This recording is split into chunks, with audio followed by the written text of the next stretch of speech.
When I was in college, I got a great job delivering furniture for this well-established mom-and-pop operation. This was the late 90s, so there was no background check, no drug test, etc. My dorm mate, Daniel, had gotten a job there with me the same day, so it was pretty cool. I am not a super private person, but I think everybody has some inherent amount of nosiness about them. Delivering furniture to people includes the bizarre social contract wherein complete strangers ask other complete strangers to come in their home. I remember after my very first day of work being astounded by just how much craziness I had witnessed, and the creepiest part is that it wasn't some big guy or some sideshow freak. It was a little old lady. So my first delivery was a very expensive, very heavy bedroom set. A chest of drawers, a dresser with a big mirror and top set, and 2 nightstands. We got everything loaded on the truck and made sure we had the address and the owner's name, Miss Nettie Carroll, and we headed out. My college was in an area that consisted of 3 to 4 mid-sized cities, surrounded by many smaller rural towns. This delivery was going to a town I'd heard about but never visited. This was before any of us had access to Google Maps, so we grabbed the map out of the glove box and hit the road. We left the city and started getting into the more rural areas. Lots of trailers, lots of dilapidated older homes, and extreme poverty on the outskirts. We finally reached the address for the county road where the house was located and saw that it was apparently at the end of a very long driveway. It was around noon in the middle of the Alabama summer, so it was oppressively hot outside. When we reached the bend at the end of the driveway, we saw that inexplicably there was a gorgeous Victorian-style home. A coworker said, "Well, this doesn't belong here." I approached the house and knocked on the door. Waited, but nothing. I knocked again and gave it a 30 count before realizing that there was an old school metal door knocker, the kind with the metal plate and metal ring that you lift and then bang against the frame.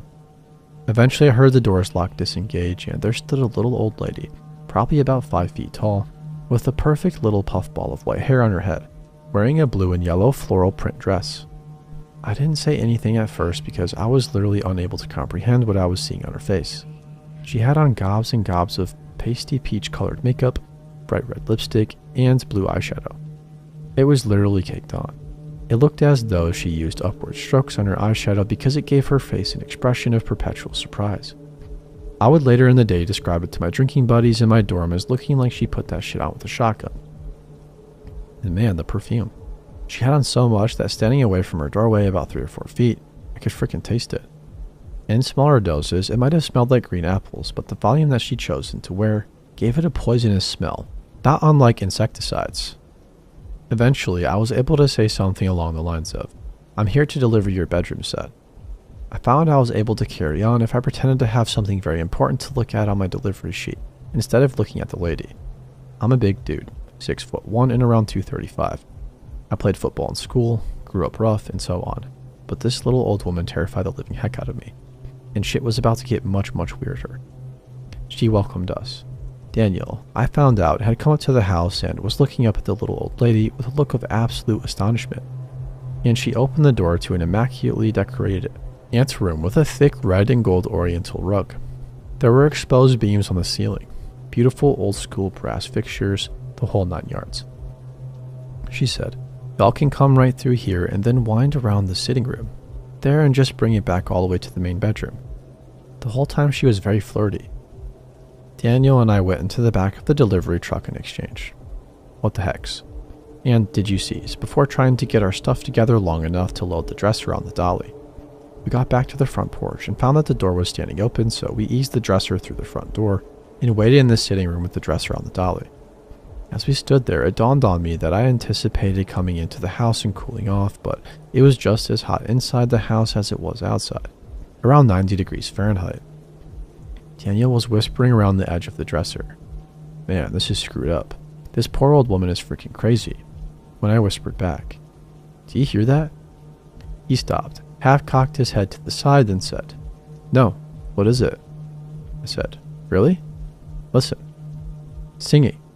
Da da da da da na na. Sounds like an xylophone. You don't hear that?" "Fed up with me," Daniel said. "Dude, what the heck are you even trying to say?" "Wait, I do hear it, never mind." About this time, Miss Carroll came back in the front of the house and said, "Alright, well, I've gotten everything moved about for you strapping gentlemen," which she followed up with this creepy but girlish giggle. We We followed her through the sitting room with the dresser on the dolly, carefully dodging every manner of expensive-looking heirloom furniture and knickknack. As he backed down the hall, Daniel leaned around the dresser again and whispered, getting louder. I realized he was right, and it was definitely a xylophone. We stopped outside a massive bedroom with similarly expensive-looking decor and set the dresser up on end. I was looking at the doorframe, considering how best to get the dresser into the room, when it dawned on me why I recognized the music coming down the hallway here. In the house of this little creepy old lady who lived in $1 million home, out in the woods with no air conditioning, I was hearing the unmistakable hook from the song of Girls by the Beastie Boys. What the actual heck is going on? For some reason, this actually broke the hair on the back of your neck feeling I'd had since arriving, and I had to chuckle. But that was to be a short-lived break. Miss Carol squeezed past us and back up the hall with a, "Oh," tight squeeze.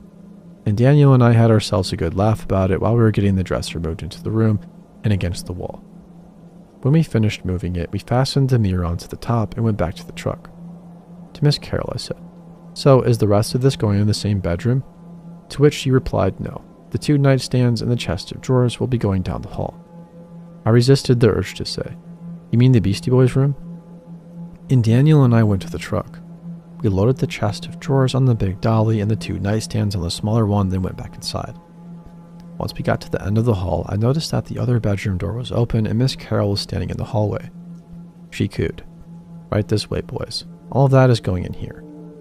I was pushing the smaller dolly with the 2 nightstands, so I rounded the corner first and realized 2 things almost immediately. 1, my name that tune scales are right on, and 2, hey, so there's a mostly naked girl lying across the bed. No, really, I'm not joking. The girl looked to be in her mid to late 20s, and she was lying perpendicular across the bed in a bikini, sound asleep. True to form, Girls by the Beastie Boys was blaring from her CD player. I realized we'd been hearing it for over an hour, and that it had to have been playing on repeat. Miss Carol finally seemed to notice the girl and said, "Misty, cover yourself." Then she looked at me with that fantastically horrifying makeup on her face and winked. At some point, I realized that I was rushing as fast as I could to get out of there, and Daniel seemed to be doing the same. We got the chest of drawers put together in record time, all the while sweating like crazy because there is no air conditioning at all. As we were finishing up, Misty apparently had enough. She sat up, eyes closed, and yelled, "I'm trying to freaking sleep. I told you I didn't even want this stuff in here, Nettie." Not Grandma, not Granny, not Mama, but Nettie. Misty, still with her eyes closed, rolled over and went soundly to sleep. This sent Nettie into a rage. She started yelling in this shrill, high-pitched scream. "You can get out of my house, you filthy cocksucker." And on and on and on. Horrible, horrible name-calling accusations, etc. Just a complete 180 from the sweet little old southern lady with the scary makeup into this foul-mouthed shrieking monster. At some point, I had backed up all the way against the far wall of the room and I found myself out of real estate. Just when I thought things were about to go psycho overdrive, Daniel calmly and politely chimes in. "And where would you like this nightstand?" Without taking a breath, Miss Carol replied, "Right over there on the far side of the bed if you don't mind. Thanks." We quickly had her sign the paperwork and hightailed it out of there. As I was backing out of the front drive, Daniel said, "Hit it, dude. I swear Leatherface is going to come busting out of that front door any minute now."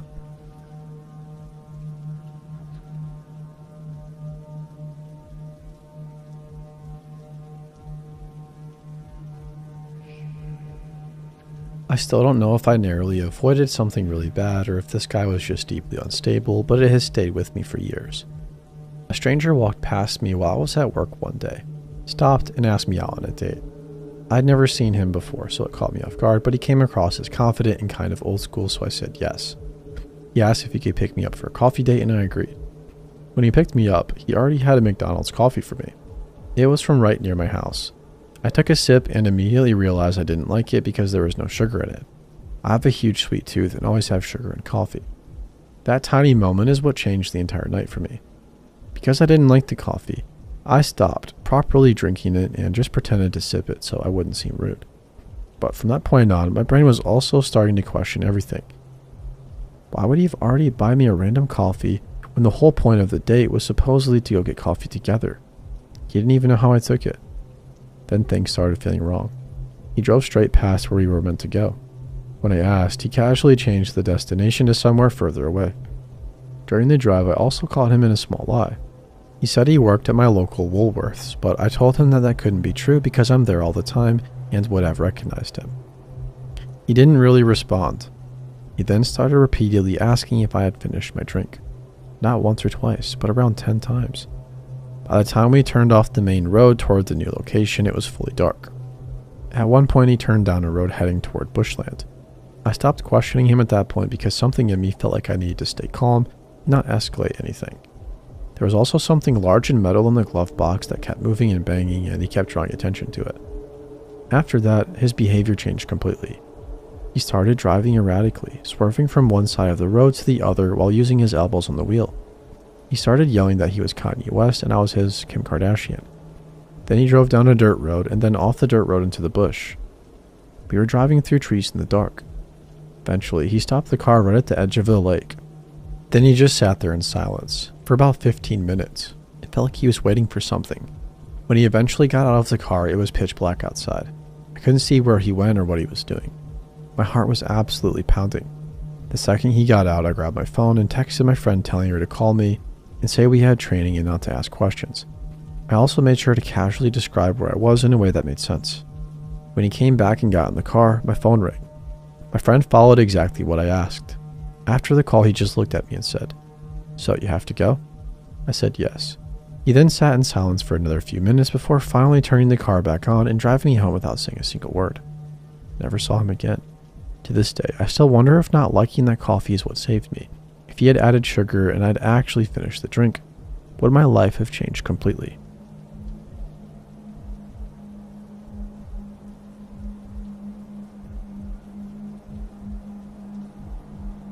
My girlfriend and I took some time out to do some backpacking and travel the world.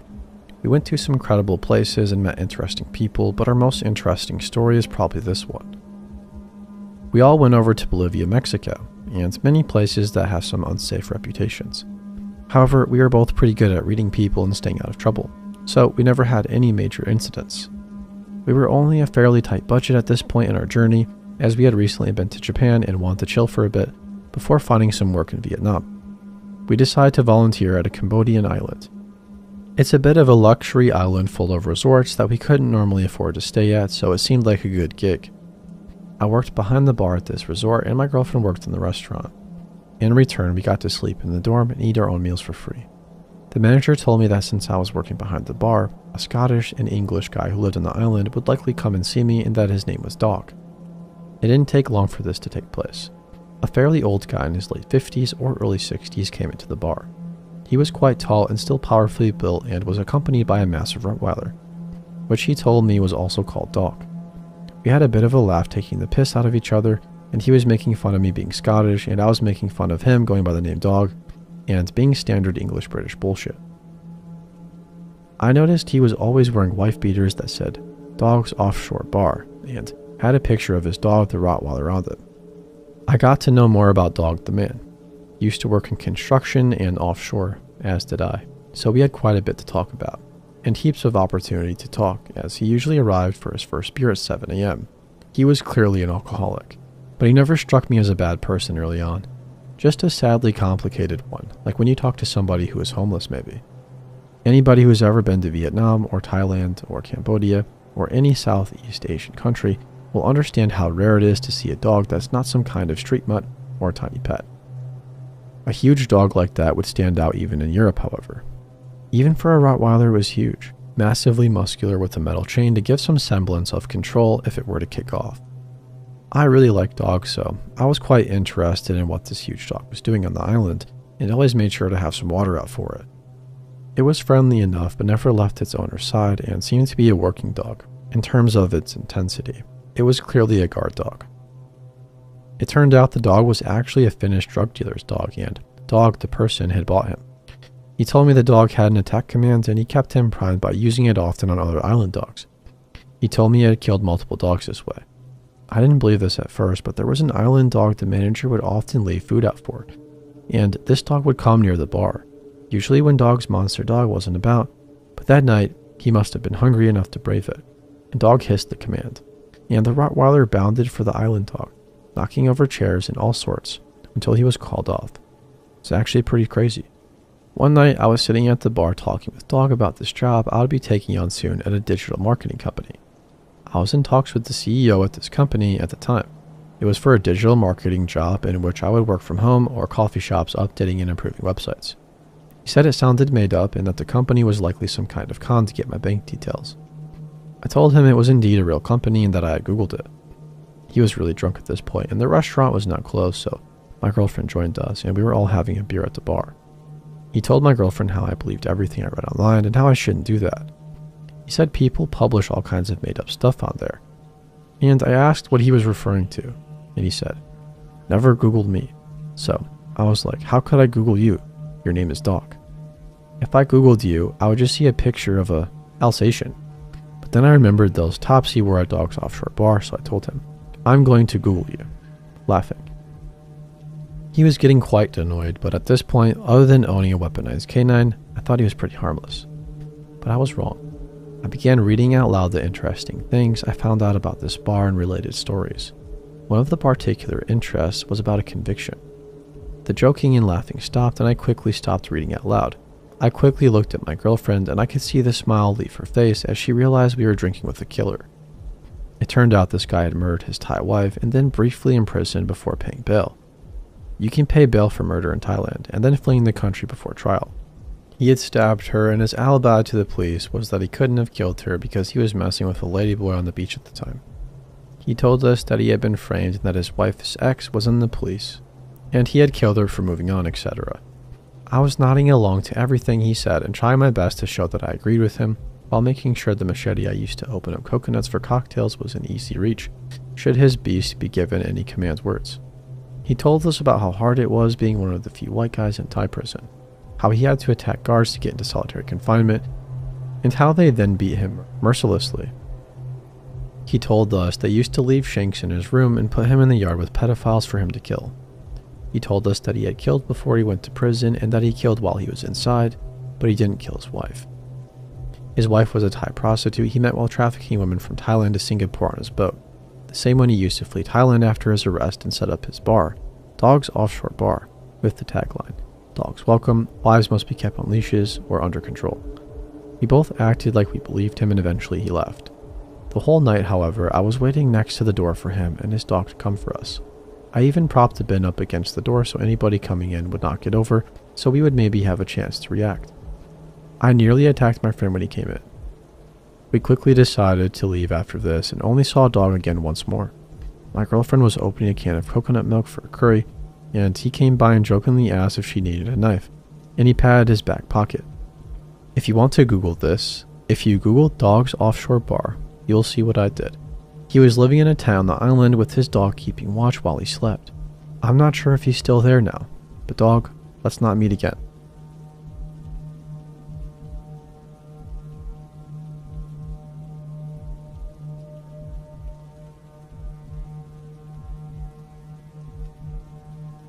When I was 19, I was married with 2 kids. My oldest son Jacob was 2 and the younger boy Tyler was about 1. We all lived in an apartment in a tiny little town. There were 4 apartments in our building.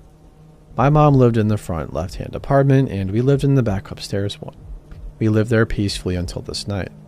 In this tiny town there's a woman, Leslie, who suffers from many mental illnesses, including schizophrenia. She doesn't like people and prefers to be left alone. She often wanders the streets at all hours and seems to particularly hate my younger son. If we passed her on the street, she would stare at him and burst into a curse word-fueled rant. We would just ignore her and continue on our way. So now that you know some backstory, let's get into what happened on this particular night. The boys had been in bed for a couple hours and my husband and I had just gone to bed. I feel like I had just closed my eyes when I heard a noise from the front of the apartment. It kind of sounded like the toy box had been dumped, so I assumed one of the boys had gotten up. I hopped out of bed to see what they were up to. I knew if one was up to something, the other would be up soon, and that would result in a very long night. When I walked out of my room, though, I was shocked to realize that the front door was standing open. Silhouetted by the porch light and hunched at my boy's bedroom door was Leslie. She was muttering to herself about killing the little demon child. In one hand, she held the screwdriver as she used both hands to jiggle the knob. Luckily, the boy's door stuck when it was humid out, so there was a trick to opening it. I knew and understood that Leslie was just sick and not in her right mind, but I wasn't sure how to handle this whole situation. Clearly, I didn't want to turn her aggravated attention to me, but I needed to get her away from my boy's door. She just kept jiggling the handle and muttering about the demon child. I should mention at this point that Tyler was and is the most joyful kid I had ever known. Jacob has always been quiet and thoughtful, while Tyler is loud and smiles brighter than the sun. He will do things to make someone else happy. Jacob also thrives on making people happy, but he does it in such small ways that you almost don't realize until you do. I was sure there was literally no possible reason for her hatred of Tyler. I was sure it was just her mental illnesses speaking, but it was insane. Anyways, back to the story. Luckily, my mom was walking home from the bar. Across the street from the apartment, she heard the crash, which I now know was my front door being smashed open. My mom had lived in this town longer than I had and had dealt with Leslie's outbursts several times, so while I was trying to decide how to distract her from my boy's room without getting stabbed, my mom was creeping up the stairs to my apartment. My mom stepped into the apartment and Leslie turned back to look at her.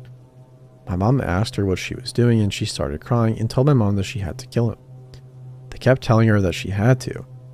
By this point, my husband had woken up and called for help. The cops came and escorted her away. They took her to her sister's house down the road. Fortunately, her sister is under no illusions about her sister's condition. She knew that Leslie only got bad when she stopped taking meds and began drinking instead, so Leslie was taken to the hospital to get her stabilized and back on her meds. The family apologized and we moved before she was released from the hospital. The boy slept in my room until we did move and for a while after that. Last I knew, Leslie was doing okay. I think Tyler set her off because he resembled the baby the family lost. When she saw him, she decided her meds weren't working because she was seeing things again. So she stopped taking them and then began drinking because she couldn't deal with seeing this baby everywhere. Maybe that's crap, maybe it's true. I'm not sure. We haven't seen her since, and her family works hard to keep people from spreading stories. Tyler is 18 now and is still full of sunshine. Jacob is 19. We have 2 more kids and have been married for 20 years. It is still the scariest night of my life.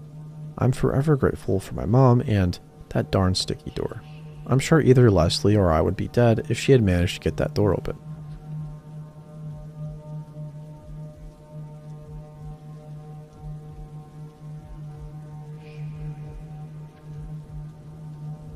This particular experience was not as obviously life-threatening, but was a doozy of a night, y'all. I'll let you be the judge. And sorry for the formatting, I'm on mobile. Background: this happened about 7 years ago. I'm female, 5'2" and petite, so try to be extra careful because I've had some pretty close calls. This night, I clearly had a lapse in judgment. Also, I don't do hard drugs, but during my college years, I drank a fair amount and smoked copious amounts of marijuana. Presenting the worst date ever.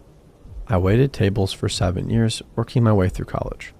I served all kinds of people, of course, during that time, and grew very comfortable working with the general public, playing up small talk or putting on a friendly demeanor, and more importantly, waiting the heck out of some tables.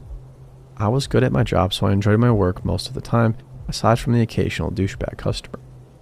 My restaurant was right off the highway next to several large hotels, most of which ran between $90 and $150 a night.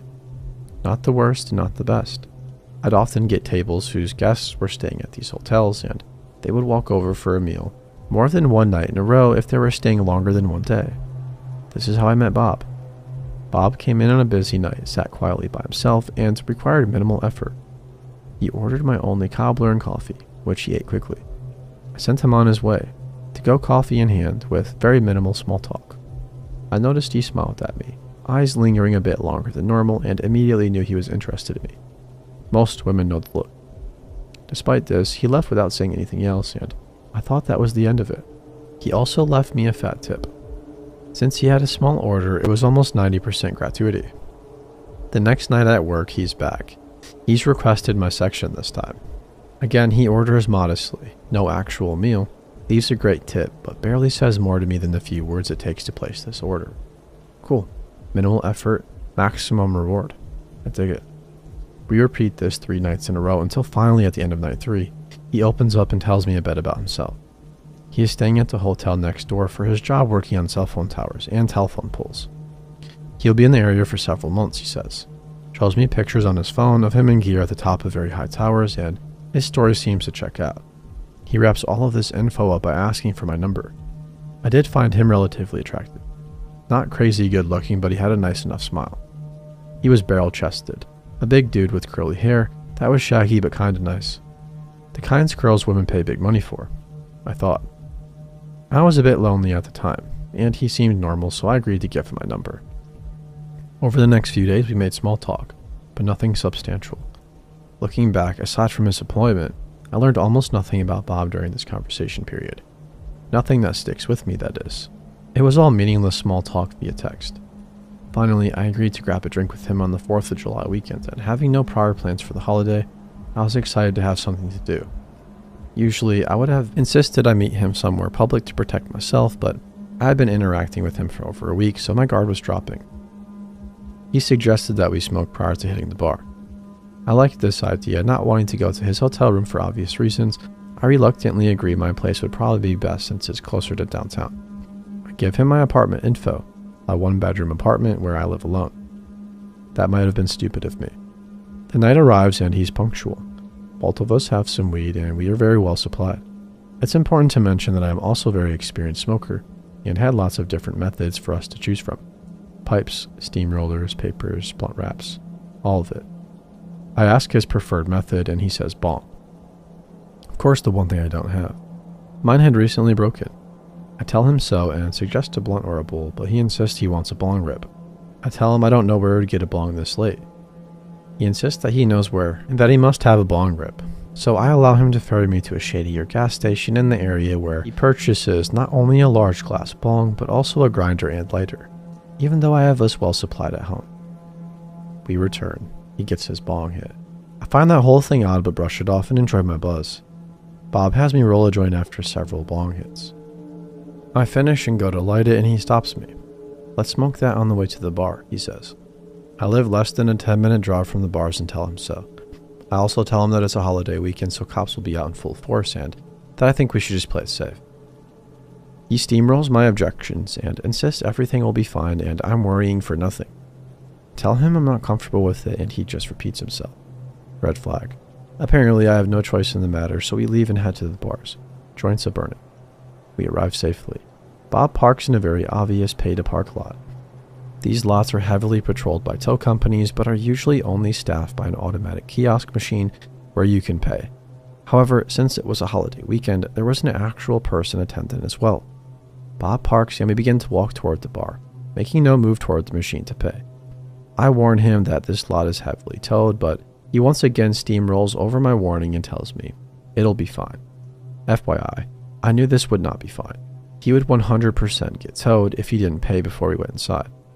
The parking attendant comes jogging over to us, trying to get our attention as I try unsuccessfully to convince him paying is not optional, but he never stops walking. Finally, the attendant neared us enough to say in our direction, "Hey man, you've got to pay to park or you will get towed." Without an ounce of humor in his voice, cold, chilling, and completely unlike anything I'd heard come out of his mouth all night, he replied just loudly enough to be heard by the man, "If I get towed, I'll stab you." What? My legs almost give way in shock. My brain clicks that I may be in danger. The parking attendant mutters something about towing and walks off. I decided right then and there that he is definitely not my ride anymore. All bets are off because he just threatened to stab the parking attendant. I needed to ditch him, somehow and safely. I take a step away, putting distance between us, but keep pace with him as we walk toward a bar. I ask, "What the heck was that about? You know you're definitely getting towed now that you threatened that guy."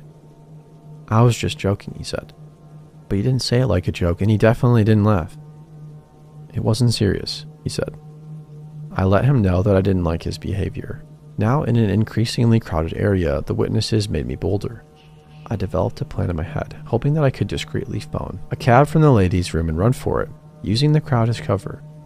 He knew where I lived, no fixing that, but hopefully his car being towed would slow him down a bit. Bob continued to insist it had all been one big hilarious joke as we entered bar number 1, that I'd misunderstood, and that I couldn't take a joke, that I should know better. His voice had been deadly serious and ice cold though. My instincts told me he had been serious about his threat. I continued planning my escape in my head while he testified to his innocence.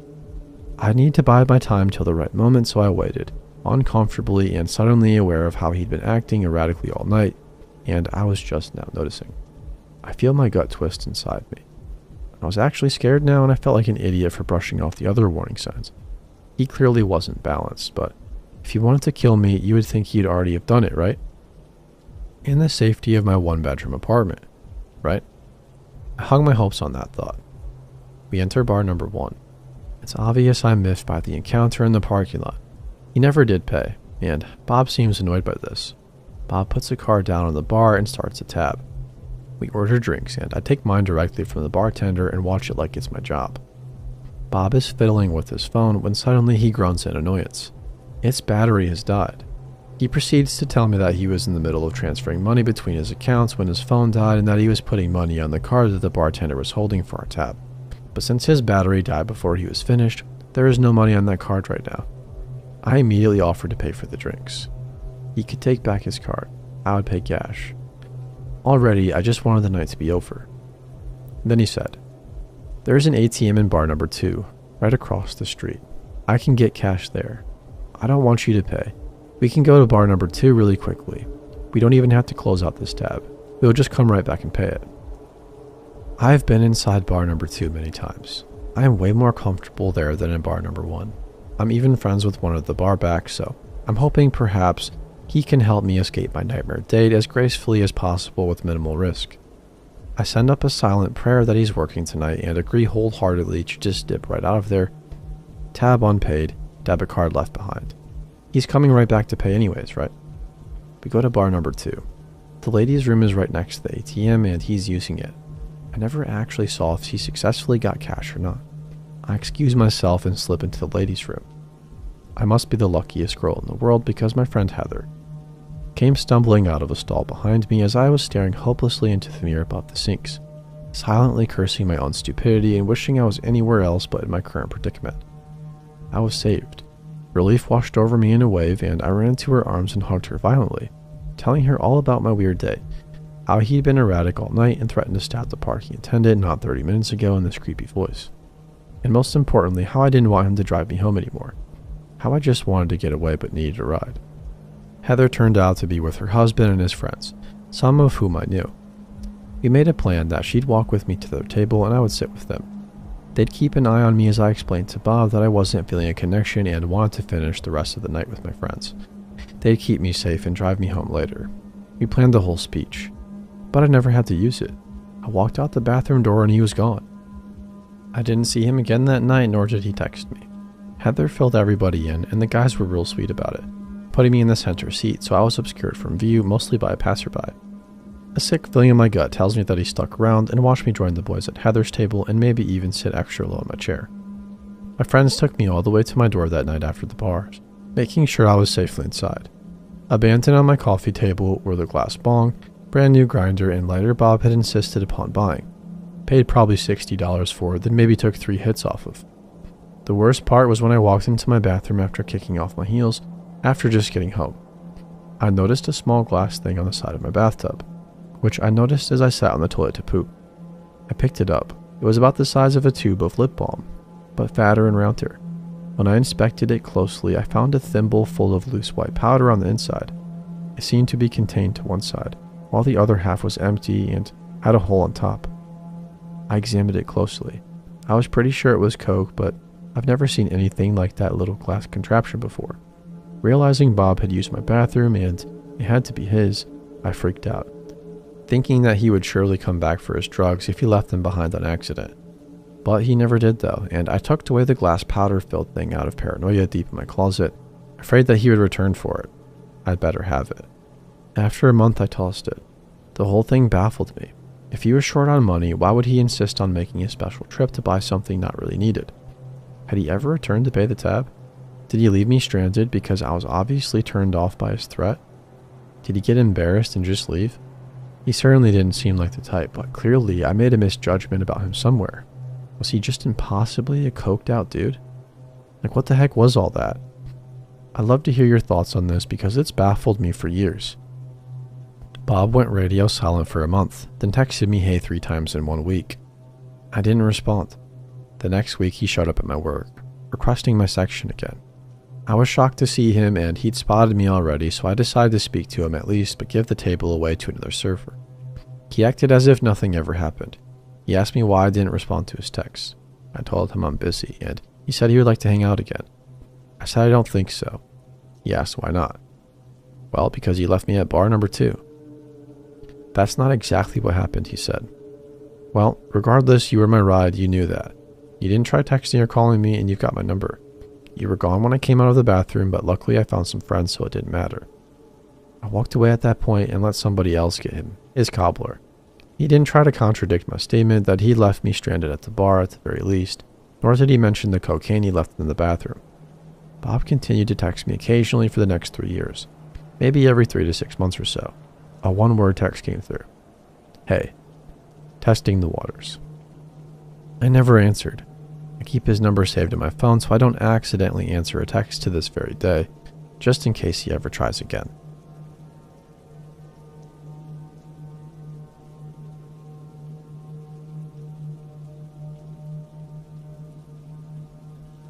At the time this took place, I was 17, female, and living with my mom and sister, 19 at the time.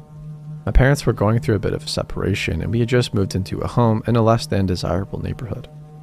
We had been living in the house for a few months when we started hearing random taps on the front windows. When we would investigate, we found nothing. It happened at night with not a lot of street lighting, so it would have been hard to see them slip away. We called the cops a few times, but they couldn't do anything more than have random patrols drive past our house, which we opted for. We ignored it, but it began to happen more frequently and on our bedroom windows as well. Still, we found nothing, so we had to let it go. Still freaky.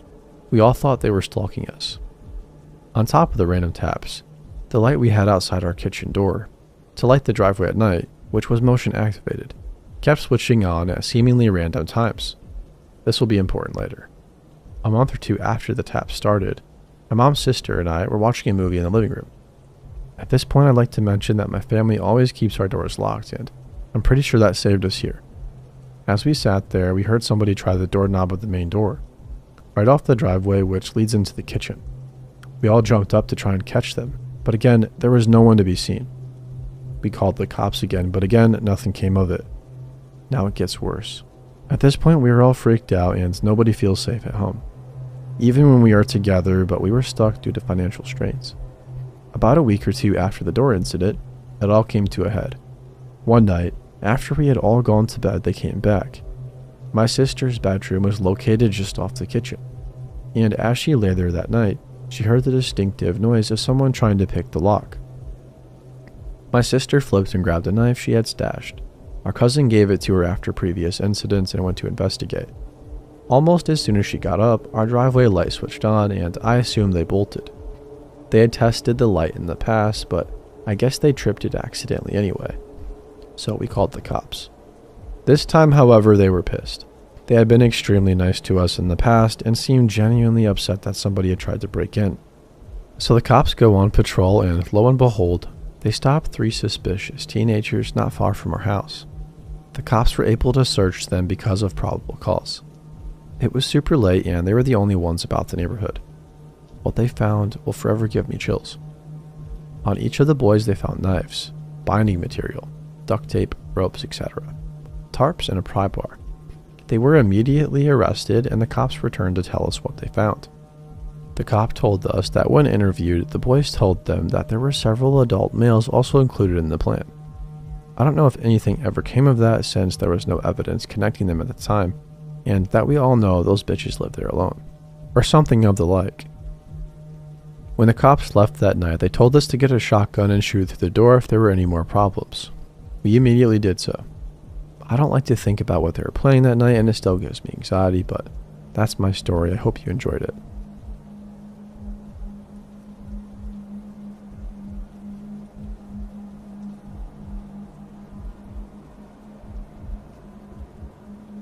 I live at home with my mom and younger sister and attend college.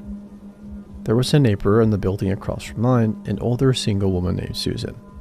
When my sister and I first moved in, we would hang out near her building with a former friend. She's worthy of her own story, to be honest, and so we developed a rapport with Susan. We would bring her tea when she was sick and walk her dog. I was next door neighbors with a different woman called Laura. Laura is a mother of 2 young kids, and she and her boyfriend like to sit on their balcony, overlooking the parking lot and smoke until late hours of the night. Well, one day, Laura was doing this at around 2 a.m. Laura texts my mom that there's been an incident. My mom tells me and my sister. We tend to stay up pretty late, and we went to her balcony to see what was up.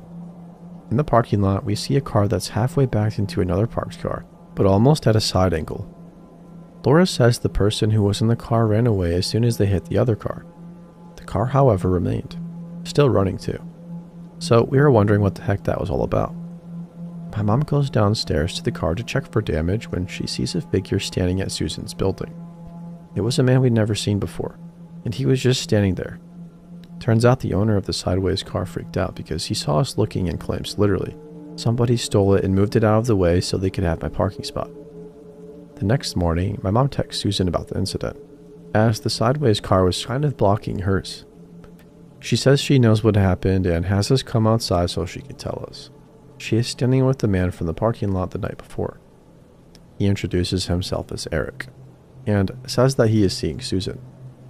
When we started talking, it turns out he didn't actually know what happened. He only saw somebody running from the car, but that story's irrelevant now. Anyways, we get to talking, and apparently Susan has told him about our family and that I'm studying to be a therapist. I confirm it, and he just lights up. He goes on and on about all the similar work he's done and thanks me for my service. He starts giving me names of places I can go for shadowing hours and resources for getting a job. Finally, he tells me to use his name when applying for jobs in the future, and he would give me a job at the psych center he apparently helped found, which I looked up and could not corroborate. He was very insistent that I use his name. Next, he talks to my sister. Susan had told him that she likes movies, so he told her that he had a small speaking role in one of those teen book-to-film adaptations we used to obsess over. So of course, when we go home we look up his name, that he gave me along with the movie title. Nowhere is he pictured in the film or given any sort of credit for it, so we dropped the movie title and just looked up his name. It wasn't a movie that we found. Apparently, he had been infamous in our town for years as somebody known as the child biter. He had earned that name by biting an 8-year-old girl who was playing with his daughter. A few years ago, he bites another girl and apparently stalked her family in a public parking lot after. Another few years pass and he has a third victim. We are freaking out and text Laura, who's kind of our gossip buddy. She has 2 young kids, so she's furious that this guy with actual criminal records was allowed to move in, though he wasn't put on the lease. We were concerned too, because a lot of kids live in ours and Susan's building. The question came up of whether to tell Susan or not. We debated, but decided it was the best thing. My mom sends Susan a long text about how we discovered what we did. 5 minutes later, she calls us, tells us to not believe the news articles and the court records and the fact that he pled guilty because he was politically framed by one of the girl's fathers who was running for some small office or something. My mom covers for me and my sister by saying we looked up his name and the movie in front of Laura. Susan demands to know why Laura is concerned. My mom tells her to talk to Laura herself, so she does. She knocks on Laura's door and asks what her concerns are. Laura barely gets one sentence about how there are kids everywhere and she's just trying to be a good parent before Susan turns around and just leaves. Just like that. There are a few families whose kids I babysit who pretty much let their kids wander the complex all day with no supervision. Unless I'm outside, then it's free babysitting apparently. We tell some of them and they're enraged. For 2 days, there's not a single kid outside.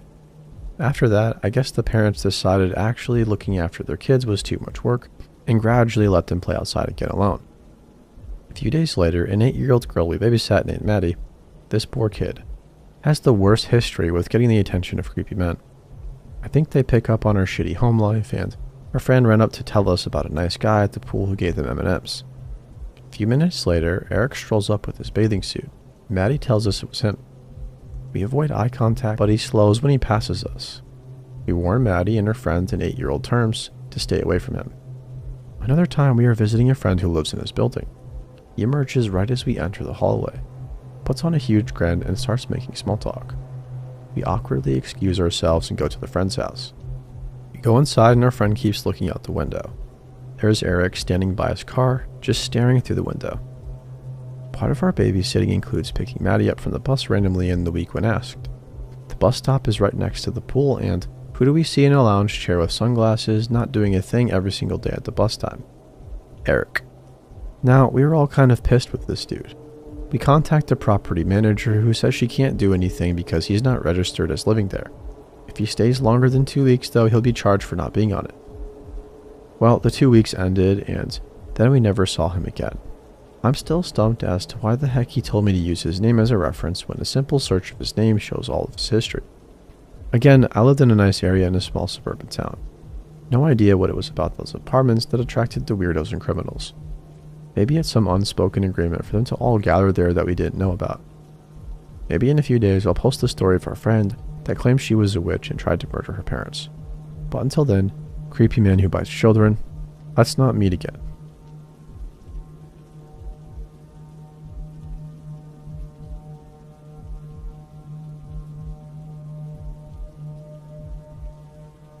I have read many of these let's not meet stories on Reddit, and I have always been lucky that I didn't need to write my own until now.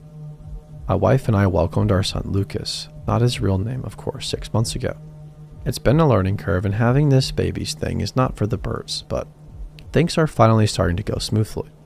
He is finally sleeping through the night, and that nasty colic he had is gone. I am very lucky that I get to work from home.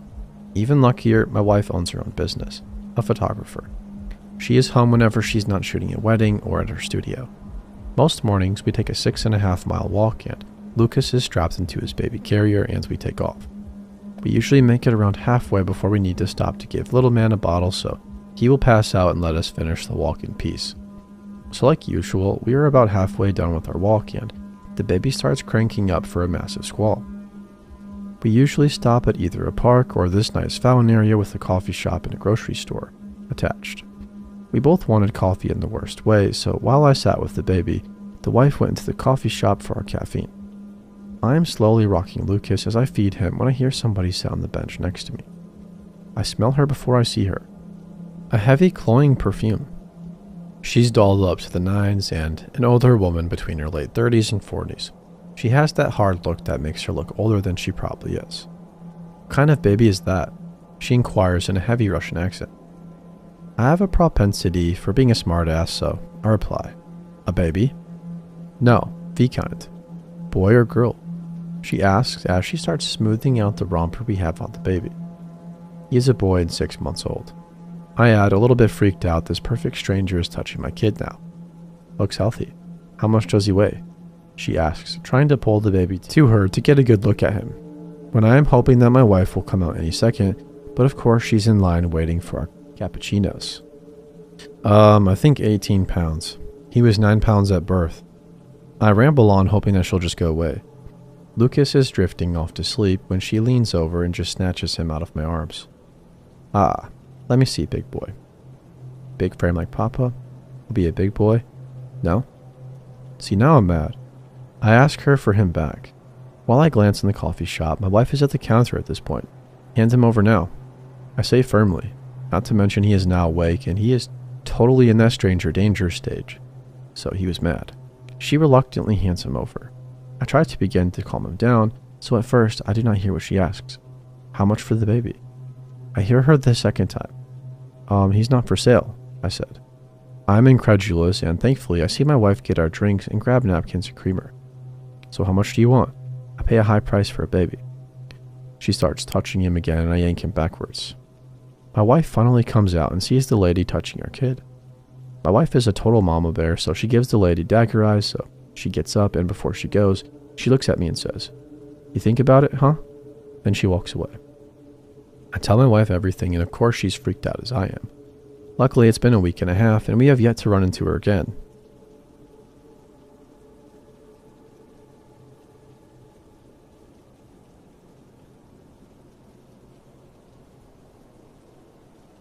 This happened a long time ago, easily over a decade. I'm 18 at the time of writing. I couldn't have been older than 3 or 4. Either I forgot it over time or it is a repressed memory at this point.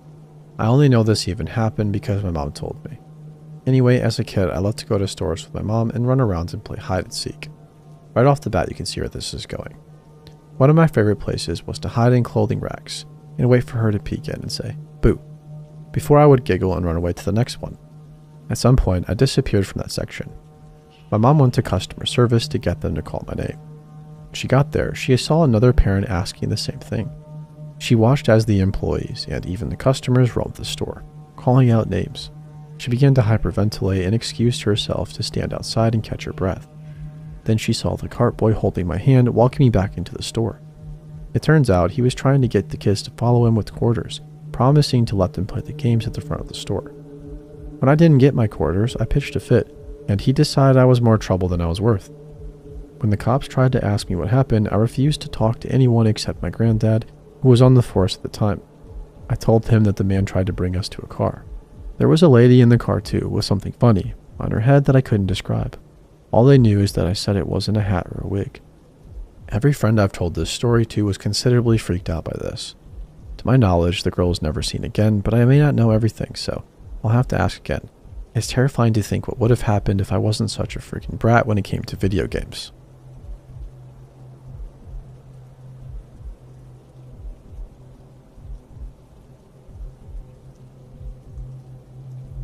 I know trust your gut gets repeated online constantly, but about 6 months ago, at Dulles Airport, my body reacted to a stranger with such intense fear that I still think about it regularly. About 6 months ago, my husband, 29 male, and I, 24 male, flew from the West Coast back to the East Coast on a red-eye. We landed at Dulles early in the morning, exhausted and kind of delirious in that weird post-overnight flight way. If you know Dulles Airport, you know the pickup situation can be chaotic. Arrivals get backed up constantly, so instead of waiting downstairs, we took our luggage upstairs to departures because pickups there are usually way faster. It was cold outside, but after hours in airports and on a plane, the fresh air honestly felt nice. We leaned against those concrete barriers outside the terminal while my husband called his mom, who was driving from Potomac to pick us up. Traffic was bad, so we were just standing around waiting. That's when a man came over. At first, there was absolutely nothing strange about him. He looked like a completely normal late 20s or early 30s tech guy. Clean clothes, fleece vest, AirPods in, well-groomed, maybe slightly dirty nails. Honestly, the type of person you wouldn't look twice at. He told my husband he liked his jacket. My husband thanked him. Then he complimented mine too. I awkwardly said something like, "Thanks man, you too," even though his outfit was pretty generic. He smiled and sarcastically replied, "I'm sure you do." It was subtle, but something about the tone felt weird. Still, none of it seemed too alarming. We made small talk and he asked where we were headed, and we said we were staying with family nearby. He started talking about family too, except every comment he made had this bitter, self-depreciating edge to it. At one point he said something along the lines of friends and family not mattering anyway. I tried being nice about it, just casual conversation with a stranger while waiting for a ride. But then something changed. I cannot explain this properly without sounding insane, I think, but the atmosphere shifted so suddenly that I physically felt it. I got chills all over my body. Not anxiety and not nervousness. Actual primal fear. The guy's expression changed completely. He was still talking normally, but the way he was looking at us suddenly felt deeply wrong. The only way I could describe it is that he looked at us like he wanted to hurt us. There was this intense anger behind his eyes that absolutely had not been there before. I remember noticing he had no luggage at all, just a backpack, which struck me as odd because he had mentioned getting off a long flight. Then somewhere in the conversation he casually said, "I don't have a home." Again, none of this sounds terrifying written out, but standing there in that moment, every instinct in my body was screaming at me that something was wrong with this person. My husband usually gets absorbed in conversations and doesn't pick up on weird vibes immediately, but I knew I needed to get away from this guy without escalating anything. So instead of abruptly saying we were leaving, I quietly walked back inside the airport and down the ramp toward arrivals, leaving my husband outside talking to him. I made up an excuse that I had to go to the bathroom and he just said, "Oh, the bathroom, huh?" I know that sounds terrible, but I genuinely thought if I acted alarmed or made it obvious I was scared, something bad would happen. Once I got downstairs, I called my husband and told him as calmly as I could, "You need to come inside right now. Something is seriously wrong with that dude." While I was on the phone, I could hear the man say the following, "Oh, is that your friend? Tell them to come back out." My husband wrapped up the conversation politely, saying something like, "Nice meeting you, dude." And the guy responded in this cold, almost mocking voice, Yeah, I'm sure you really mean that. The way he said it genuinely made my stomach drop. A minute later, my husband finally came back inside. The second I saw him walk around the corner, I felt relief wash over me. Before I could even explain myself properly, he immediately said the following. No, I get it. That felt really scary. That was the moment I knew I wasn't imagining it. We waited inside until my husband's mom arrived. The second we got in the car, she started asking how we were, excited to see us after we'd been away for a while. And honestly, I was relieved to see her too. Not just because we hadn't seen her in some time, but because it genuinely felt like she had unknowingly pulled us out of something awful. The entire time we were driving out of the airport, I had this horrible adrenaline still running through me. I immediately started trying to explain what had just happened, talking too fast and trying to describe why the interaction had scared me so bad. But the more I tried to explain it out loud, the more impossible it sounded. Nothing had technically happened. The guy never threatened us and he never followed us, never even raised his voice. And yet, I've never felt a stronger instinctual fear response in my life. I think part of what frustrated me so much was that I couldn't properly communicate what had felt so deeply wrong about him. Not to her, not fully to my husband, although he felt it too, and honestly not even to myself. As we drove out of the airport, we passed the same man sitting alone further down the terminal. He didn't look over at us, but I remember staring at him through the car window, feeling like we had narrowly escaped something I still can't explain. So to the man outside Dulles Airport that morning, I never want to see you again.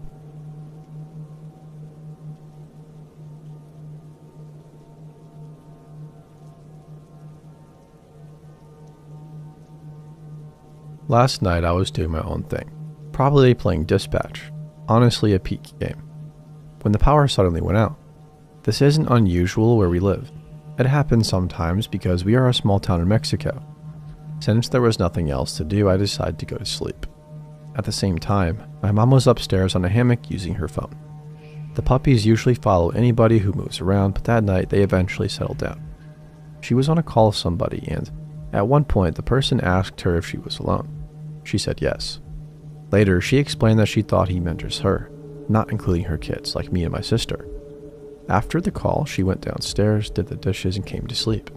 All of us sleep in the same room because the other rooms are currently used for dogs. Around 1 o'clock to 1:30 a.m., I woke up to knocking outside and whistling. I thought about moving, but my mom immediately whispered very seriously, "Don't move." So I stayed completely still. This part matters. My bed is one of those string beds that makes a lot of noise if you move even a little bit. There was also no power or AC and it was hot. I barely moved the entire time because I was scared of making noise. The man outside walked into our property, knocked on 2 doors, knocked on the front window, and even tried to open it. Our doors are loud and squeaky, so it was obvious he was trying to not make noise or expose himself. Eventually, he stopped and left quietly. What makes this worse is my mom's reaction after. My sister and I were scared and couldn't sleep properly. My mom, however, went back to sleep and was snoring like nothing happened. When my sister asked what was going on, my mom lied and said it was probably the dogs trying to get in, even though there was no barking and the dogs were most likely asleep upstairs. The next day, today, my mom finally told me the truth. The same man who asked her if she was alone was the one who came to the house. She said she had plans to tell him that if he does it again, she'll report him to the guards or police, but we live in a very small town with barely any police presence and no clear addresses. Honestly, I'm just frustrated. Somebody tried to enter our home in the middle of the night, and my mom downplayed it and lied about it instead of prioritizing safety. I don't know what to do next. Should I tell my stepfather? He lives in another country and only speaks Spanish, but I feel like he should know.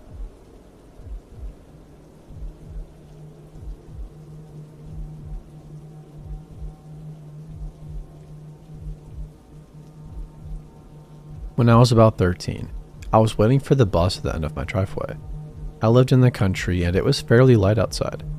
I had waited at the end of the driveway hundreds of times, ever since I was a young child. Many times I even stood at the end of it by myself after my parents took off for work. That was not one of the days that I had to be home alone, but my mother did stay inside as usual. She suffered from a bit of prescription drug problem, which oftentimes incapacitated her and left her unable to get up from the sofa. It was one of those mornings. As I waited, a silver SUV started to pull up over on the side of the road, right in front of me. I stepped back a little bit, surprised and giving the vehicle some space to park beside the road. We lived in a very small rural community, so it wasn't uncommon for random neighbors I did not know to pull in and want to talk to my dad. However, this was a car I had never seen before, and the people inside were people I had never seen before as well. Nevertheless, I shrugged it off and decided to see what they wanted. I had never been taught about stranger danger or any of that. We didn't learn about those things in my community back then. They rolled down the passenger side window and revealed that they were an elderly couple. They were both dressed rather well and seemed to be friendly as the woman smiled at me and beckoned me towards her sweetly. I didn't get too close, but I did approach her. I wish I could say it was against my better judgment, but it honestly wasn't. I just didn't know any better. "Are you from here?" the woman asked. "We need some directions." "Yes, I am from here," I said. "What are you looking for?"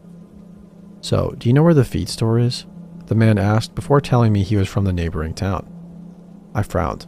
The feed store was a local place that farmers went to and every local knew how to get there. Even people in the neighboring town would know, so it was a bit strange for somebody to not know where it was, but I just assumed they were old and forgetful. My grandma forgot where things were fairly often, so I thought it wasn't too strange. I gave them very thorough directions and assumed they would drive away, but they didn't. "So it's that road right there?" the old woman asked, pointing to a nearby dirt road. I furrowed my brow. I had stated very specifically that the first intersection was another few miles up the road, so I corrected her. The woman gave me a blank stare with wide eyes and shook her head. The man's eyes were starting to dart from her to me, and I noticed he looked uncomfortable.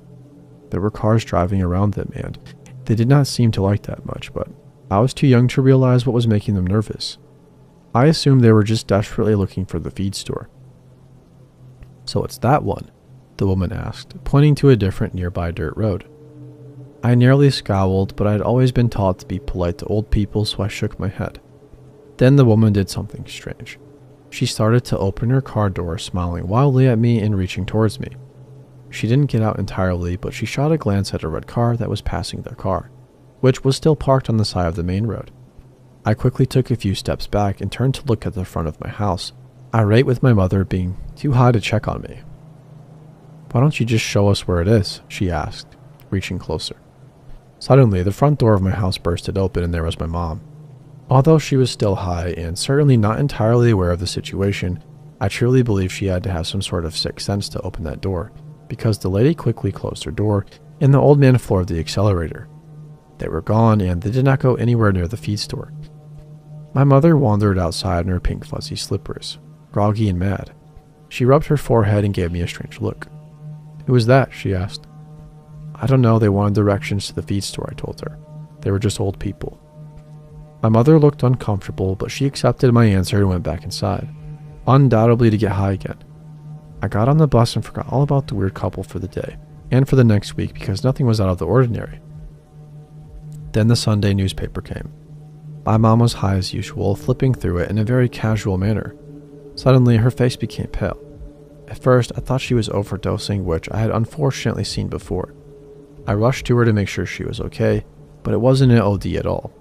Her eyes were wide and full of horror, and all she did was point at an article. It wasn't a big article. It actually took up a part of the newspaper not much larger than a single obituary or wedding announcement. However, the content was life-changing. Please note that I have not gone searching for this old newspaper article, and even if I did, I wouldn't want to post it to give away my location here. It still makes me uncomfortable to this day. As I looked at the article, I saw 4 very small pictures. 2 were the old man and woman that I had seen a week prior, and the other 2 were a small boy and a girl about my age. I had hardly ever thought about the encounter until that moment, and what I read terrified me. The couple had been caught in the neighboring town. They had lied about their location, claiming they were from a town slightly nicer than the one the newspaper said they were found. I noticed that immediately. Then the article went on to say that they had been keeping a young boy only 6 years old in their basement. He was in diapers, being starved, and being abused in many ways. They had been selling his body to local meth users. As if that was not disturbing enough, there was also a girl. She was 14 and emaciated, but she looked like me. She had the same blonde hair and bright eyes. I imagine she probably looked much more like me once, but before she went through what she did. The people had supposedly locked her in a closet. They starved her, abused her, also with some disturbing tools of some sort. The girl lived, astoundingly, but the article did not go into detail regarding her physical and mental health. I cannot imagine what that poor girl went through, and I'm just thankful that I never joined her in that closet.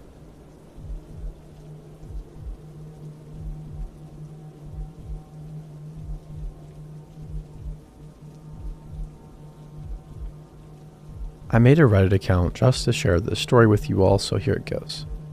I must have been around 8 years old at the time this happened, and my sister was 12 or 13. We lived in a tiny little house that we called the shack that our mom moved us into after she split up with our father because it was all we could afford. My sister and I shared a tiny bedroom, but one perk about the house was the huge backyard with a large above-ground pool and deck we could always play on. We had a big privacy fence, and being the nosy little kid I was, I liked to climb on some of the wooden boards of the fence and check out the neighbors. I recognized 2 other little boys who lived in the house kitty corner to us because they went to my school. I made it a habit every day to climb up my side of the fence and hang around and talk to them. I never climbed over the fence, just climbed up a plank so I was high enough to peer over and talk. They had an uncle named Randy. He was probably in his mid-20s or 30s, and he was usually in the backyard doing housework, so I got to know him as well. And both my sister and I would hang on the fence and chat with him most days. The conversations were always innocent, and he seemed like a nice guy. Now looking back, I can see some red flags about him. I remember one time he had a basketball and accidentally threw it over our fence. We offered to grab it for him, but he insisted he would get it himself and hopped over the fence with ease. We thought nothing of it at the time, but I imagine this was to test how easily or fast he could scale it. One day in passing, my sister mentioned to him that our mom works the night shift and therefore it was just the 2 of us alone at night in the house. Well, that was all he needed to hear. Shortly after that had happened, I woke up one night to the sound of my sister crying. We shared a bunk bed, me on the bottom, and when I stood up, she was out of bed leaning against the wall on the phone crying. I asked her what was wrong, but she assured me everything was fine and to go back to sleep. So I did. It wasn't until the next day that I learned what happened. Apparently in the middle of the night, while our mom was away at work, Randy jumped the fence and tried to break in. He started banging on our bedroom window, telling my sister to let him in. She refused, but he wouldn't take no for an answer, so he started walking around the entire house, banging on windows, yelling for her to let him in, and trying all the doors. That's when she got out of bed and called the police, and I woke up. Yeah, I have no idea how I managed to sleep all through that commotion, because she tells me he was banging on our window right by our bed loud, but I guess you just sleep like you're dead when you're little. Of course, by the time the cops arrived, all he had to do was jump the fence in 10 seconds, and he was back in his yard. They knocked on his door, but he denied he did it, so the police said there was nothing they could do. We were shaken by the incident, of course. My mom wasn't able to change her work schedule, so she started having us stay at her dad's at night. A few years passed without incident, and we assumed everything was fine. I had long stopped talking to the boys next door. Then it happened again, and guess who slept through the entire thing again? My sister was a couple of years older now and had a group of friends over for a sleepover one night. We had a sliding glass door to the backyard, near where they were all sitting. The door had the typical vertical blinds, except weeks earlier one of them had broken and we couldn't get it to stay back on no matter what, so there was a gap in between the blinds where the broken one was gone. Anyway, the girls were all sitting around the couch playing board games when one of my sister's friends suddenly turned rigid. She said, "Don't freak out, but there's a guy standing at your sliding glass door." They all turned around and there was Randy again, his face pressed up to the glass where the gap in the blinds was, just watching them all. Of course everybody freaked out and the police were called. And just like last time, he jumped the fence and the cops said they couldn't prove anything, even though they described what he was wearing, and he answered the door in the same outfit when the police questioned him. That was the last straw, so we moved out of that house and got a restraining order against him. He didn't show up to court that day, so the judge automatically granted us the order. Never saw him again last I checked. I looked him up online and he's currently in prison for a bunch of random charges.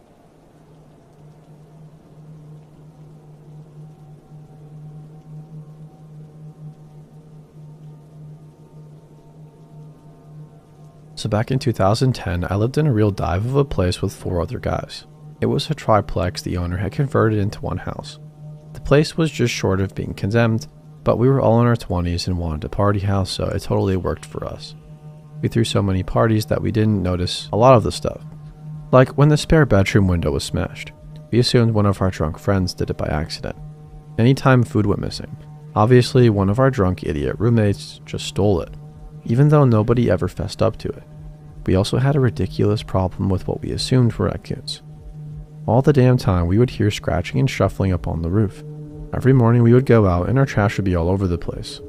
Well, after about a year of random messes, missing food and alcohol, and eerie scratches, one of my roommates and I were leaving the house at the same time for work. As we step outside, there is a familiar woman in our front yard. We have seen her a few times wandering the streets in the neighborhood, but never really paid her any attention.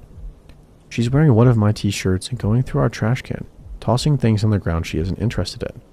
My roommate and I both freeze as we see the woman doing this, and she is very slowly looking up at us. Her eyes are totally glassed over, and she stares at us with confusion all over her face. My eyes go wide as I recognize my t-shirt, and I go to open my mouth when she says something that, to this day, has made me shudder. "Why are you living in my house?" And that was all I could handle. I assure you, I am not somebody that is ever short on words, but this rendered me entirely speechless. My roommate and I stared at each other, eyes wide, got in our cars and drove the heck away from our own home, just to get away from the situation.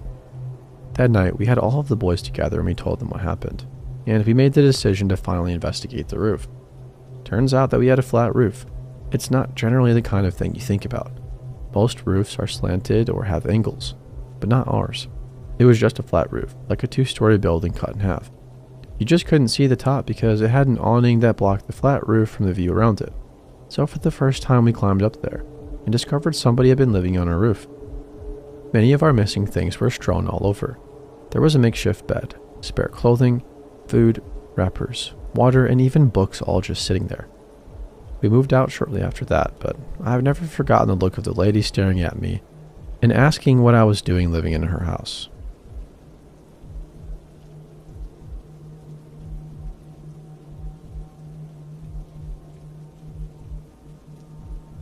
When I was a young child, I lived in a picture-perfect small town in the middle of nowhere. It was a tiny, isolated community off of a highway with quite literally about 200 inhabitants. Everybody knew each other. Doors were never locked. Kids ran free outside, and people talked to one another. A very trusting community. My family moved into this town when I was 3, so for years we were outsiders. Everybody was very friendly, but my family did not fit in. We were English, from a big city, and the town we moved into was very French. This limited our ability to get to know our neighbors initially because we all only spoke the most basic French. During the summers when I wasn't in school, my younger brother and I would just run loose in the town. We would get on our bikes and spend all day racing around town, exploring every nook and cranny. Eventually, the two of us settled into a routine. We would spend the first half of the day on the other side of town exploring, which was in actuality like 2 blocks from home still. This town is small. By the creek, go back to our house for lunch, and then spend the afternoon until dinner time biking on our side of town. There was this one house in particular that we loved to bike in front of. It was owned by a little French man named Pierre, who would often be sitting in the front yard or tending his garden. He had fresh, nice asphalt in his driveway, which was unheard of in this part of the world. Everybody else either had a gravel driveway or broken old asphalt. Even the roads and sidewalks were in shit condition compared to this man's driveway. He would always smile at us when we would bike at the end of his driveway, and one day he came down and told us in broken English that we didn't need to stay at the bottom and were welcome to go as far up his driveway as we wanted. My brother and I were so happy. We spent the day racing up and down his driveway and went home for dinner. Pierre's driveway became a part of our summer afternoon routine after that. We would race up and down his driveway for hours. Pierre seemed to love having us around and would sit in his chair and watch us play. He eventually started carrying candy for us and would give us each a piece when we arrived at his house. My brother and I were too young to pick up on the subtle changes in Pierre over the summer, but looking back, he would always try and convince us to go inside. "Just come into my garage to play," he would say from his chair with a huge smile. "I have even more candy inside." I would always decline for the both of us. I was the older kid, and I just had a feeling that my parents would be mad at me if we did. They didn't know that we had made friends with Pierre, and I didn't want them to find out and stop us from using his driveway. Summer came and went, and nothing of note happened that first summer. The next year, we once again got out of school, and we were released to the town by our parents each day to play. We didn't bike as much as we did the summer before, but would still go to Pierre's house a few times a week to bike up and down his driveway. This summer, we started to make friends with the other kids in the town, having finally learned enough French to play with them. Pierre faded from our minds, as did his candy and perfect biking driveway. Towards the end of the summer year, Pierre started coming over to our house.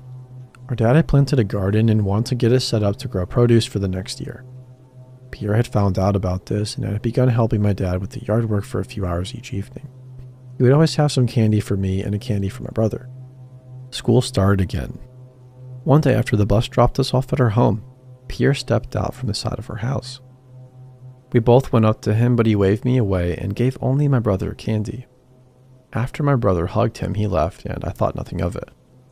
In my mind, he didn't give me candy because I was old now, only 8, and he only gave candy to babies like my brother, who was 5, nearly 6. This became its own weird little routine. Pierre would meet us immediately after we got off the bus, give my brother a candy in exchange for a hug, and then leave. One day my bus driver idled in front of my house after dropping us off. Pierre stuck to his routine and came around the side, arms opening for a hug. My brother obliged, got his candy, and Pierre shuffled away.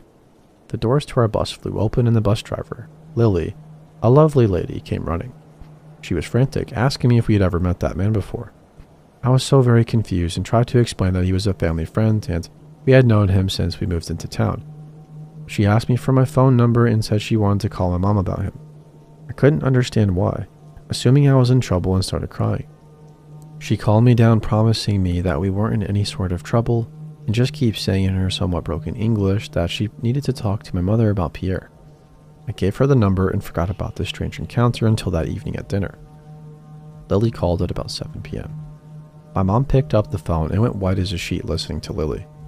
Once she got off the phone, she explained to me that Pierre wasn't allowed to play with us anymore and to stay far away from him. She would never explain why, just that we weren't allowed. A few years later, she told me one night, Pierre was a sexual predator who had long ago done something horrible.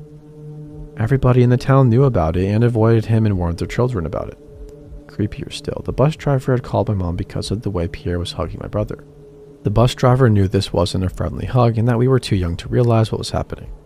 To this day, I still wonder what would have happened if we had gone in his house. For the rest of the years we lived in that town, we made a point to avoid Pierre.